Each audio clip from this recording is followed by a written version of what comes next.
বিসমিল্লাহির রহমানির রহিম। আসসালামু আলাইকুম এভরিওয়ান। জুয়েল চ্যানেলের পক্ষ থেকে আপনাদেরকে আবারও অভিনন্দন ও শুভেচ্ছা। আজ একটি স্পেশালিস্ট একটি ভিডিও নিয়ে আলোচনা করব। ভিডিওটি হলো নাকের ঘা সমস্যায় হোমিওপ্যাথি চিকিৎসা। দেখেন এভরিওয়ান, এটি একটি ইম্পর্টেন্স একটি ভিডিও।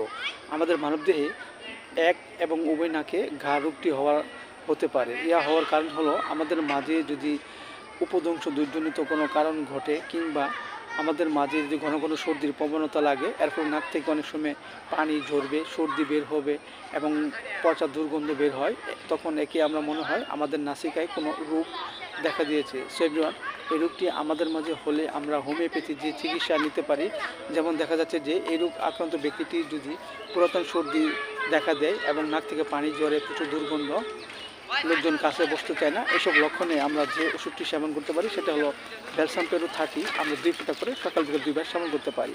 আবার দেখা যাচ্ছে যে আমাদের নাকে চটচটে আঠার মতো কিছু লেগে আছে, এটি স্পর্শ করলেই রক্ত বের হয়, পানি জ্বরে, এসব লক্ষণে আমরা যে ওষুধটি সেবন করতে পারি সেটা হলো হাইড্রেস্টিস মাদার। আমরা 10 ফোঁটা করে সকাল বিকেল 2 বার সেবন করতে পারি।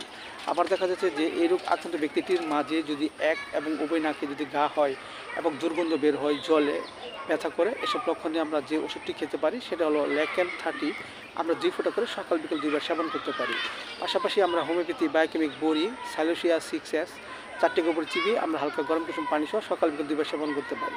এতে করে আমাদের মাঝে যে নাকের ঘা সমস্যা সেটা আস্তে আস্তে ভালো হয়ে যাবে এবং আমাদের মধ্যে সুস্থ মধ্যে ফিরে আসবে। সো এভরিওয়ান, ভিডিওটি ভালো লাগলে অবশ্যই আপনারা লাইক দিবেন, সাবস্ক্রাইব করবেন। সবাই ভালো থাকেন। Thank you so much.